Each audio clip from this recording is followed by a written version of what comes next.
Via libera della Giunta regionale alla sottoscrizione dell'accordo con le banche convenzionate finalizzato alla sospensione delle rate dei finanziamenti agevolati concessi alle imprese agricole interessate dagli eccezionali eventi meteorologici che hanno colpito le zone a cavallo della provincia di Udine e Gorizia il 16 e 17 novembre 2025. Il provvedimento dà attuazione all'ordinanza del Dipartimento Nazionale della Protezione Civile che ha riconosciuto tali eventi come causa di forza maggiore, consentendo ai titolari di mutui legati alle attività agricole svolte nei terreni colpiti di richiedere la sospensione delle rate fino alla durata dello stato di emergenza.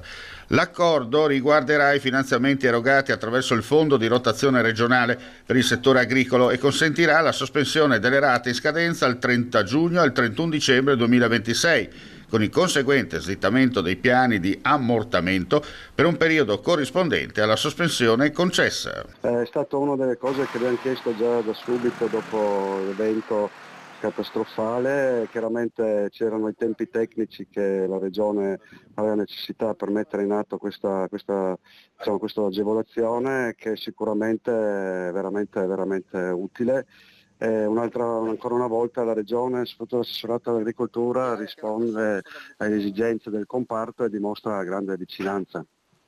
E adesso chiaramente mancano gli ultimi dettagli, se si può dire così.